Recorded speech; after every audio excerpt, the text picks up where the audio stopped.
Season ప్రకారంగా winter సీజన్లో ఉన్నాం. చలి డెఫినెట్గా మొదలైంది. అందరికి కూడా మీరు గమనిస్తూనే ఉన్నారు. ఎస్పెషలీ మనం ఎర్లీ మార్నింగ్స్ కానివ్వండి, లేట్ ఈవినింగ్స్ చలి ఎక్కువగా మనకు తెలుస్తూ ఉంటుంది.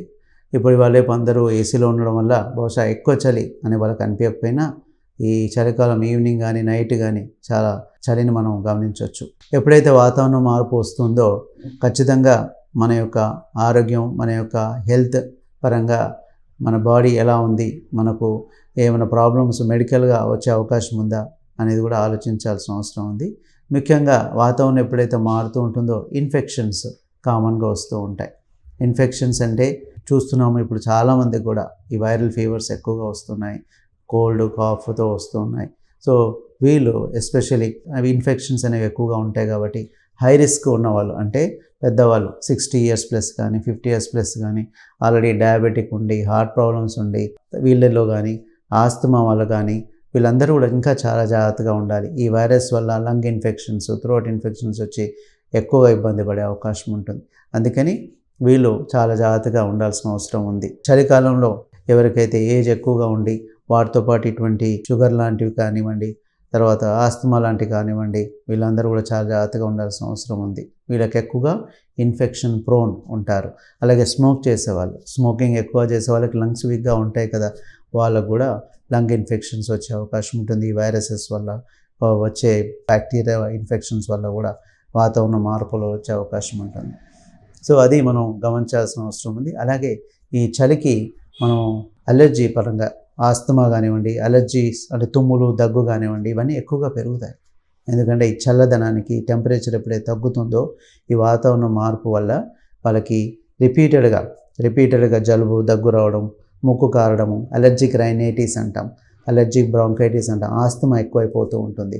వీళ్ళు కూడా చాలా జాగ్రత్తగా ఉండాల్సిన అవసరం ఉంది.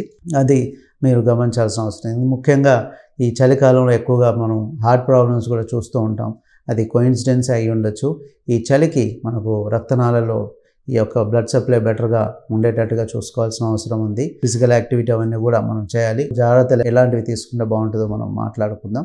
సో హార్ట్ ప్రాబ్లమ్స్ పరంగా కూడా చూసుకోవాల్సిన అవసరం ఉంది. వాటికి తగిన జాగ్రత్తలు, ఆహారపు అలవాట్లు విషయాలు కూడా మనం చూసుకోవాల్సిన అవసరం ఉంది. అదేవిధంగా ఈ చలికాలంలో ముఖ్యంగా చాలామందికి స్కిన్ ప్రాబ్లమ్స్, స్కిన్ డ్రైనెస్ కానివ్వండి, లిప్స్ డ్రై అయిపోవడం కానీ, పగిలిపోవడం కానీ, చేతులంతా కూడా డ్రై అయిపోవడం, ఇటువంటివన్నీ కూడా కామన్గా వస్తూ ఉంటాయి.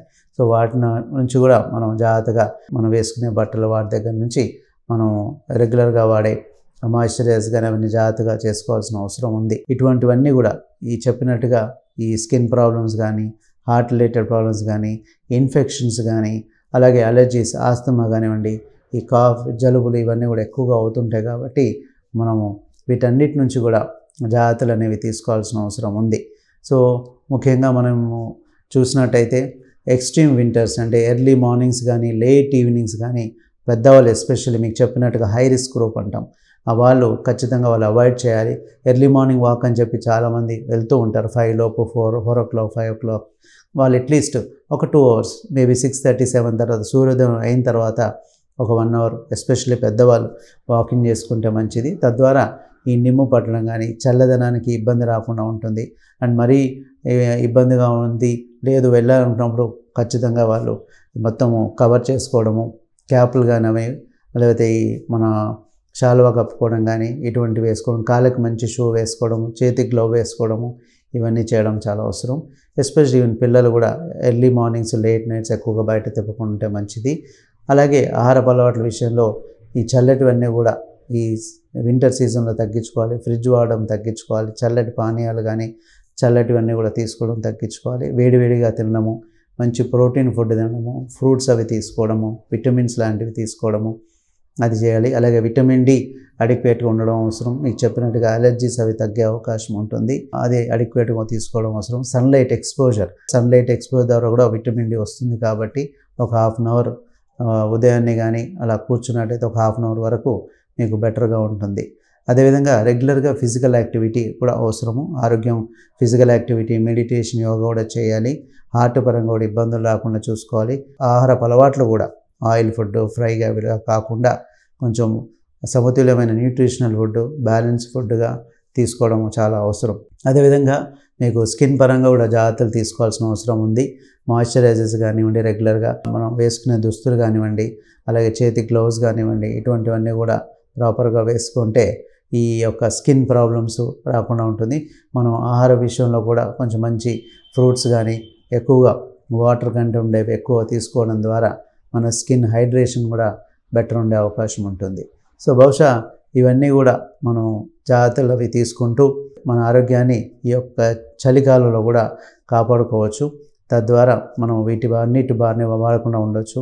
ఇంకా కొంతమందికి పెద్దవాళ్ళు మీకు చెప్పినట్టుగా 60+ వాళ్ళకి ఎవరికైతే ఇన్ఫెక్షన్స్ వచ్చే అవకాశం ఎక్కువ ఉందో వాళ్ళు వ్యాక్సిన్స్ రూపంలో ఫ్లూ వ్యాక్సిన్ కానీ, న్యూమోకోకల్ వ్యాక్సిన్ రూపంలో తీసుకుంటే ఇమ్యూనిటీ పరంగా బెటర్గా ఉంటుంది. తద్వారా వాళ్ళకి ఈ రోగనిరోధక శక్తి ఇమ్యూనిటీ బెటర్గా వచ్చి ఇన్ఫెక్షన్స్ తీవ్రత రాకుండా చాలామంది చూస్తూ ఉన్నాను.